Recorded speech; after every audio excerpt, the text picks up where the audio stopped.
It feels like I could have 50 more per hour standards.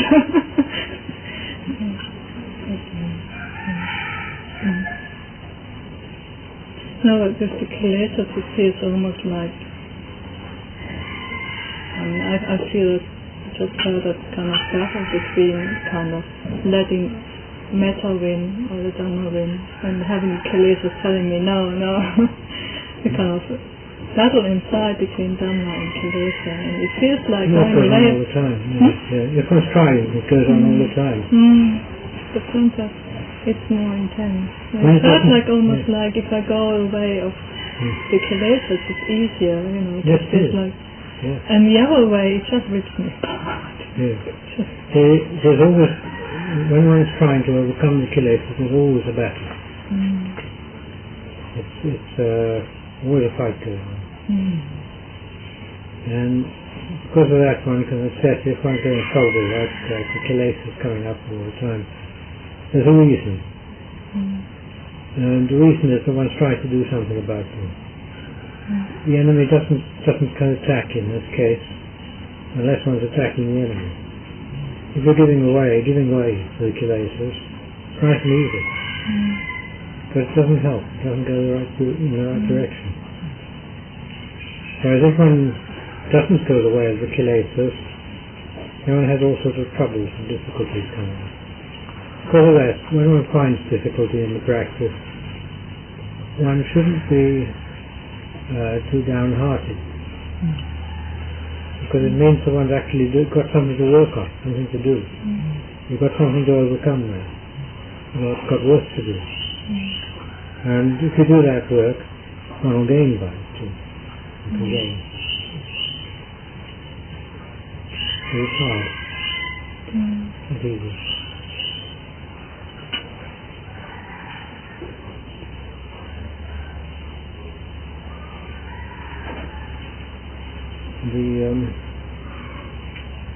When we talk about Ajahn Panyavaddo, again we were talking about this earlier, two methods of developing samādhi and developing Dhamma. The first is the usual method. We practice samādhi, and when the mind can hold its attention on whatever you put it on, then you can turn to investigating and develop panya, develop wisdom. That's the one method. For many people that's the way they have to go. The other method is the method of wisdom develop samadhi, in which you develop the wisdom side of it by investigating and thinking. And if one goes on until one becomes absorbed in that, samādhi will develop. It will depend on each individual what way they have to go. If one can, generally one can say, if one can keep one's attention on the investigation, then one can probably go away with wisdom and develop samādhi. But if one can't, if one's mind jumps about and won't keep on what one's investigating, then one must use the way of samādhi. The other thing is, one has to assess one's own character. If one has a lot of emotional instability, then one should develop the samādhi first, because that makes one calm, and that makes it brings a certain contentment and happiness inside. When one has the samādhi developed, then one can go in for the investigation, and it can come things one can come to understand things then, which otherwise would have caused one trouble. Because some of the things that the investigation brings up are things that are directly cutting against the Kilesas, and the Kilesas cause trouble. And if one's emotionally not very stable, and can cause a lot of trouble, one has to be cautious there. Generally speaking, for most people it's necessary to get some success in samādhi first. after that they can develop investigations to some degree anyway.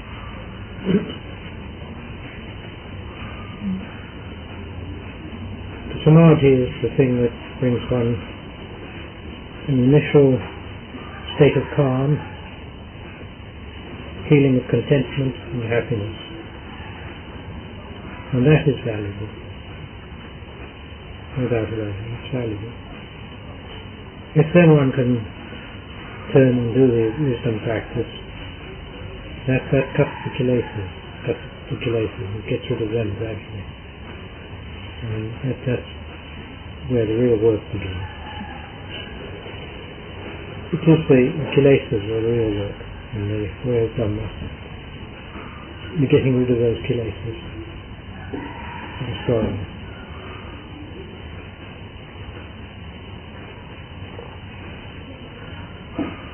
How do the perfections come in that model? Perfections are really what one needs to develop. In other words, if one's lacking any of them, one needs to develop that in order to overcome the kilesas, which are the opposite. And if one lacks patience, for example, then one will probably need to develop patience. Because if one lacks patience, and one's always looking for results. Looking for results prevents those results from coming up. One's looking for the results without looking at the causes of the results. And so the results don't come up. And this can easily be because one lacks patience. So one may need to develop patience. By method of developing patience is to just go on doing the practice, forget about the results, just do the practice because it's necessary to do the practice, to keep on doing it, like that. And keep the attention where it should be, which is on the causes.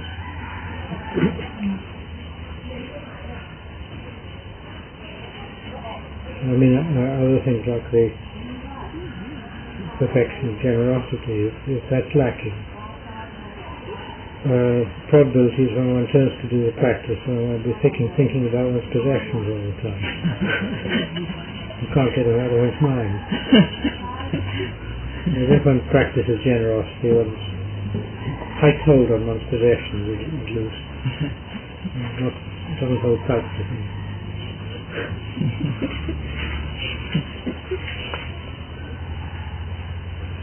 In a similar way, the others overcome the force of the practice.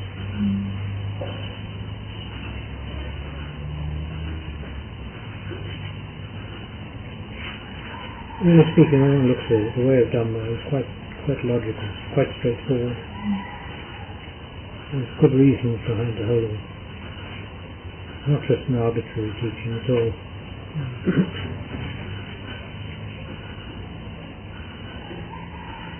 The whole of it kind of fits together like a gearbox. All gears just fit one with another as they should. That's the way of Dhamma.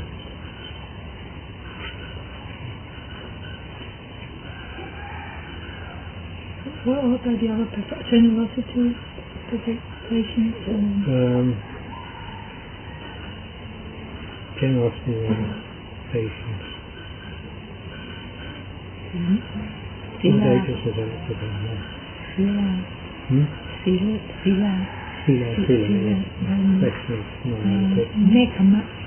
Nekkhamma is renunciation.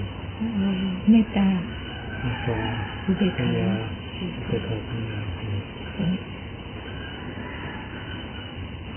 All in the group which are called the Bodhipakya Dhammas.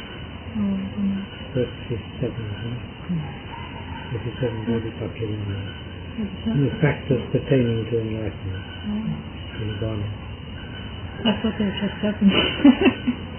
No, in this comes things like the Four Noble Truths, the Eightfold Path, the 12 Nidanas of the Sutra Samutpada. Not getting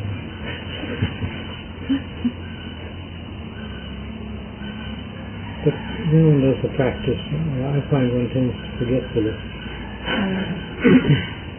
And one has the immediate problems in the practice coming up.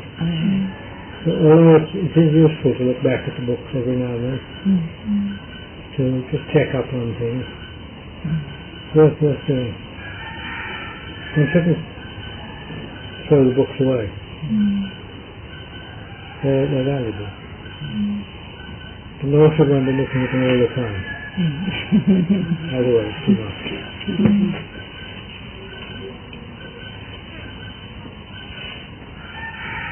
That's until one's gone way beyond the books and one can throw them away from them. Until then, one shouldn't.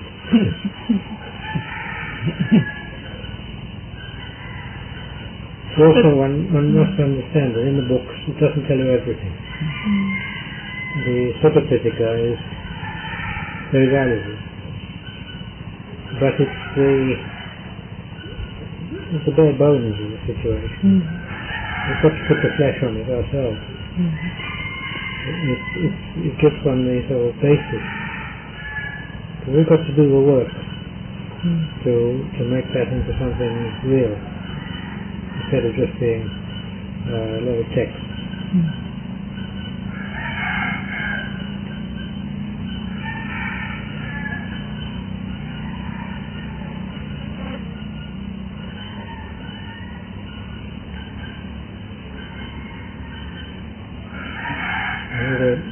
Some people who go far too much into the books, they work out all sorts of charts and diagrams. It's going too far. Okay. The other day when Ajahn talked about Mechi who got enlightenment through this diagram, probably means the Mechi from Wat Pak Nam. And he also concluded that those who do not know correctly and show off that they know is worse than those who do not know anything. Yes. Because the people who don't know correctly, there's an added delusion. It's an avijja, which is distorted in some way out of the normal.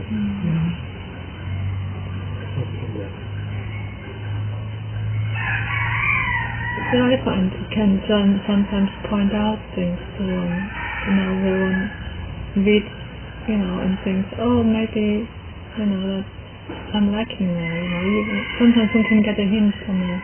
Oh yes, Yes. This is where the books are then. Yeah. Yes.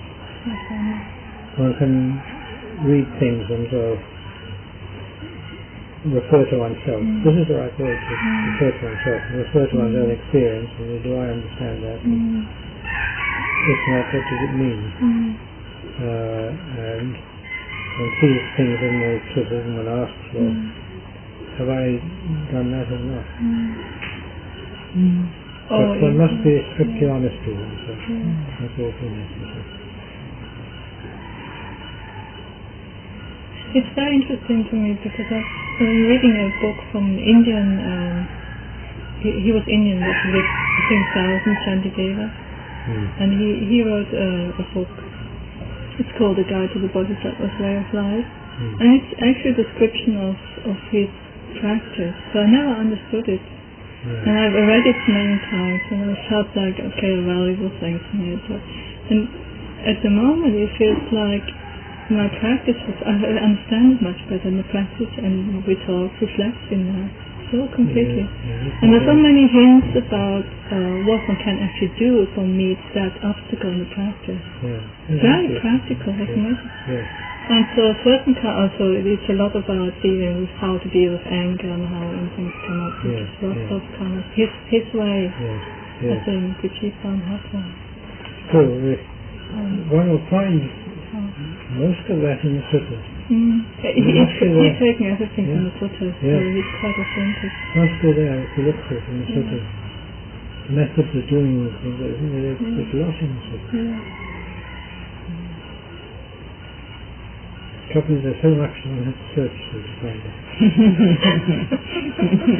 In fact, it's far better if one is searching oneself and finding it. It's a real motivation to great help, great drive. Yes. When learning how the Buddha and his disciples, his main disciples, have done in the past life to make perfection before becoming enlightenment. This really helps. Yeah.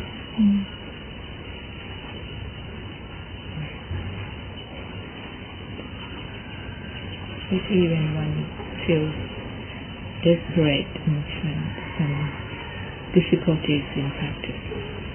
And reading all these things really helps. It can help, reading. But one then mustn't use it as a distraction.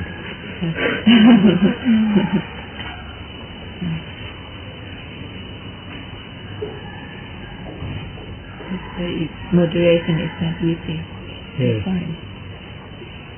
To begin with, a person who starts doing the practice finds all sorts of excuses why they don't do the practice. And they're the best excuses in the world. Things like they want to go and make merit somewhere.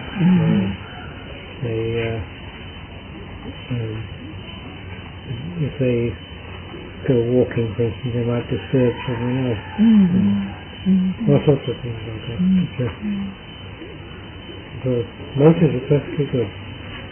But what's behind it, if they look very closely, they don't want to do the practice. They're not wanting. They're not wanting to get down to it. And they've got to overcome that. Because in fact, the doing of the practice is the best merit one can make. You can't make better than that. Because the merit of the practice is leading directly towards nirvana. However little one goes, it's leading in that direction. Whereas the other types of merit, in many cases, just lead to rewards in this world here and now, where we are now. They don't lead directly to nirvana. But most can make it a little bit easier. So the practice is really the thing to do. That's one more than anything else.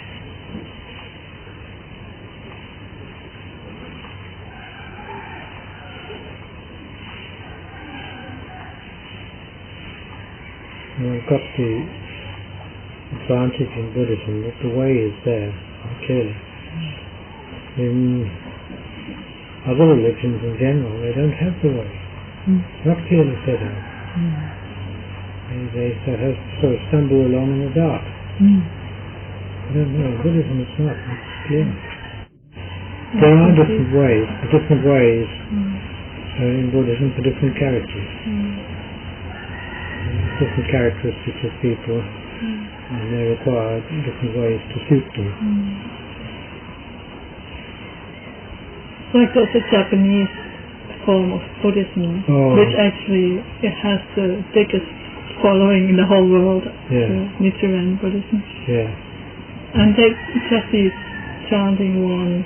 They just have one sutta, they recognize that it's a sutta, and they just have one chant, which is one sentence, and then they imagine what they wish. Concentrate their mind on that.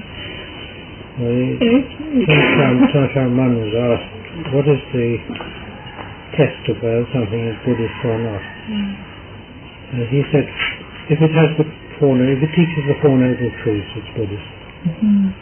So he said. I don't know whether Nichiren embraced. I'm not sure.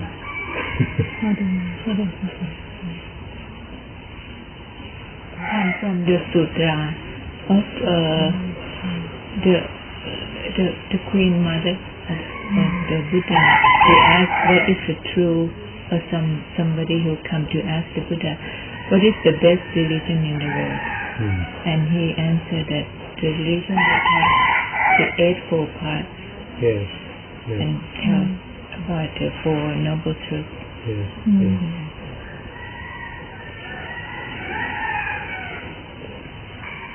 But then everything fits into the Four Noble Truths, really, of Buddhism.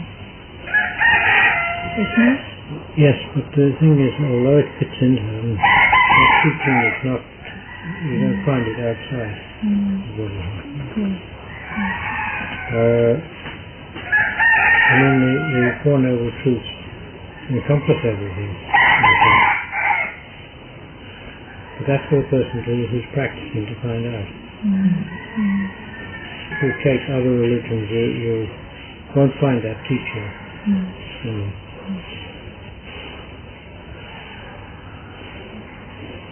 I know people in the West, they have various religions there. They have Christianity, Judaism, some going to Hinduism, Islam, all sorts of peculiar religions you can make up. And they're mostly rather messed. No clear way there at all. And when you look at it, all people are in fact trying to overcome dukkha, and try to overcome discontent. Whatever we do, whether we're Buddhist or not, that's what people are trying to do. And we do it because the cause of discontent is that. Because the cause of dukkha is that. And these two factors, first two factors are the Four Noble Truths. These two factors are there. But the thing is, although everybody's trying to do this, only very few people actually see what's happening. I mean, how many people in the world normally realize that dukkha is the big problem? They don't see it. They've got so many different problems in their minds. They don't see the truth of the matter, what the key problem is. It is this discontent the whole time. After all, whenever we want anything, there's automatically discontent there. Because if one wasn't discontented, one wouldn't want it. Because of that, the wanting of anything, this is immediately making discontent straight away. And then one has to search and find out how to get that thing. And all that's hard work, which is to make more dukkha. And this is just the way people in the world. That's the way it is. But the Buddha could see that this was the key factor, the key to the whole lot. And that everybody was always searching for a way of overcoming discontent. And because of that, he taught the first two Noble Truths as being the wrong way. The way that everybody's going, the wrong direction they're going. If they're getting dukkha all the time, they're always searching for the overcoming of that dukkha. They're always looking in the wrong direction. Which in most cases means looking for the correction of the discontent, the overcoming of discontent outside, in the world. They all try to correct everything in the world, without realizing that the cause of it comes from within oneself. So it's the wrong direction people go. Then he taught the second and the third and fourth Noble Truths as being the right direction.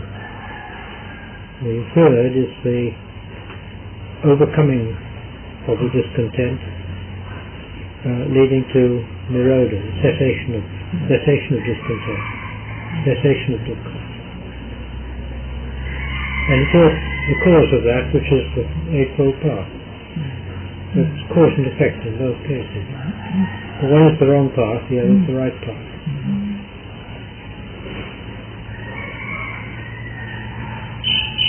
The Eightfold Path is the basis of the practice.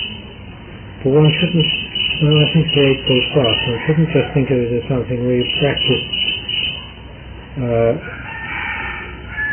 right view to start with, and then the right attitude, and then the sila, the right speech, action, livelihood. It's not like that. This isn't the main meaning of the Eightfold Path. The meaning of the Eightfold Path is that when one has trained oneself, that all these factors are up to the level of the path. It means they're almost perfect.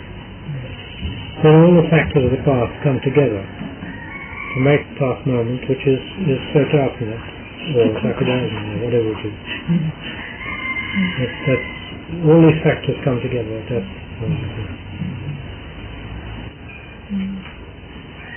it's only when these factors are all present and strong enough and in the right way, then the path is made there. The person can go. Makha samādhi. Yeah. The whole of the teaching of Buddhism, you can say, is a training. It's a method. The Buddha didn't teach absolute truth. Because he can't teach absolute truth. No way. It's beyond words. What he talks is a method. A method by which we can train ourselves to get to the perfection of the path. Overcome the Kilesas and destroy the Kilesas within us. Which leads to Nibbana. And it's a method. All the time it's a method. You must see that. You can find a philosophy in it if you like, but it's not meant for that. It was never meant to be a philosophy. It's not sort of it's not a thing one should play about with in words and sort of argument and discussion and so on. It's not like that. And one mustn't look for absolute truth in it either. It's a method, and its method is the method made up by the Buddha to suit human beings, to lead them from their present state to that of Nibbana. That's the whole of the teaching.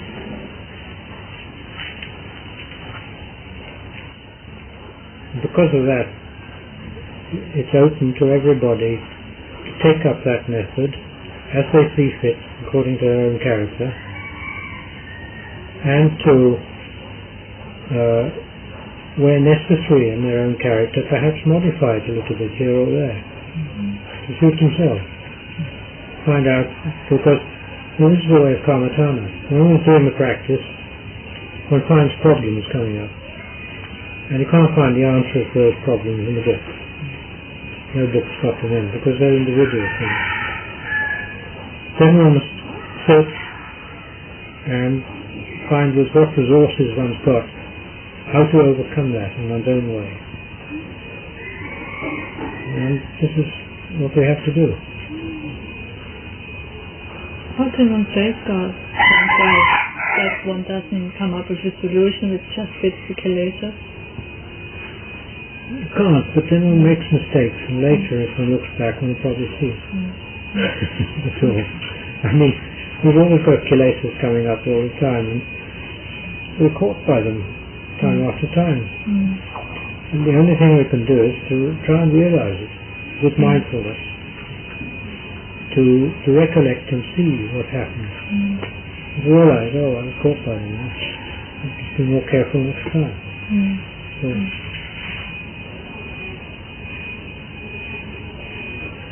one can't sort of aim at perfection right at the beginning. You can't. That only comes at the end. It's like we have to start off from where we are. There's nowhere else.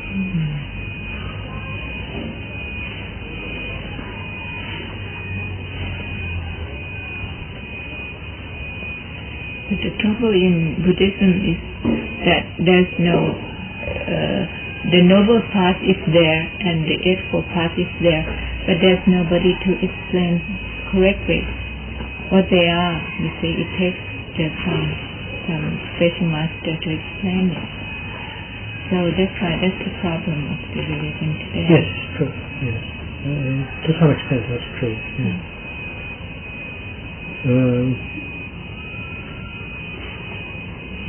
really the main problem is people's view of the importance of the world. Because in most people it's the world that matters all the time, to such an extent that they forget themselves. They forget the importance of this body in the world. It's interesting, you may have heard of George Soros. He's a financier who very, very rich man, and there's an article in the Time magazine, I think. He started off, he found some tricks how to make money. He was very successful. He made a lot. And one day he was walking along and he got a pain right here. He thought it was heart trouble. And he suddenly thought, here I've made all this money, and supposing I die, what use is it? So he started giving it away. And he became very generous.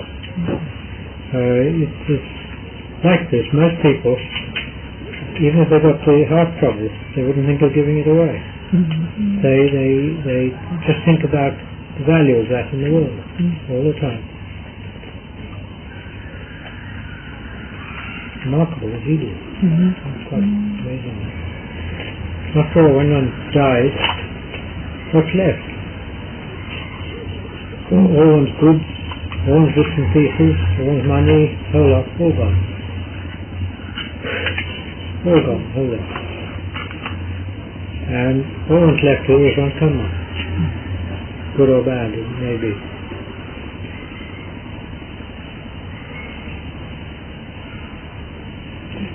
That's why Thanatanda said this morning to uplift, first to try to uplift our citta. Yeah. He said he sees that it seems to be very low. Yeah. Raise the citta up. Yes.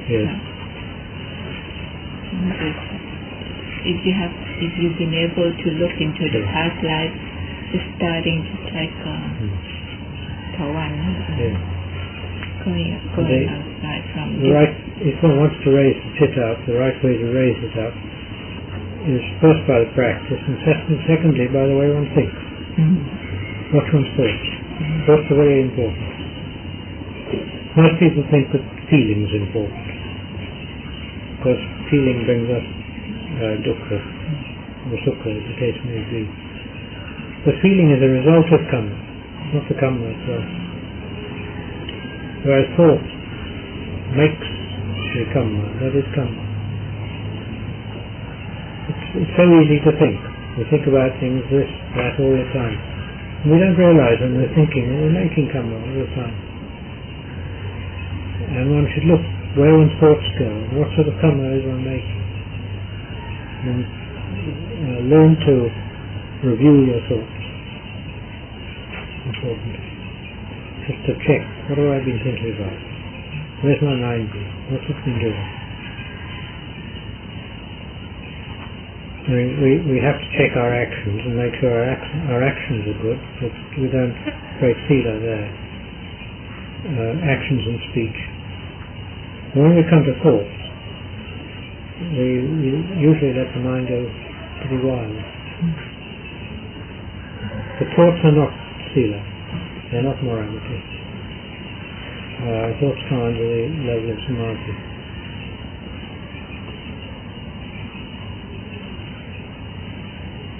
Because the reason for that is that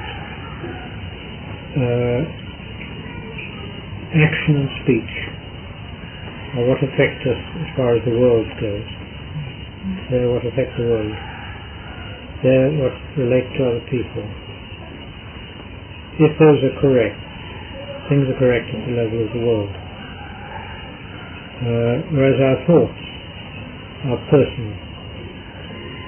And if they do influence other people, it's in such a way that the other people don't know about it, and they don't. It isn't sort of upsetting to society. And because of that, the level of thought is higher than the level of speech and action, and it doesn't come under the heading of sila. morality. If you look at the 5 sila, they're all speech actions. None of them is thought. The thought comes under the level of samādhi. I thought it was in the Eightfold Path, I think, separate, isn't it? Right thought doesn't come in the Eightfold Path. Not really. Right thought is part of it. Samādhi. It's really right attitude, or right approach to behavior, right. You get right views, which is more the thought. Whereas you get right samādhi, which is the right attitude, or right aim, if you like. Right intention. Always.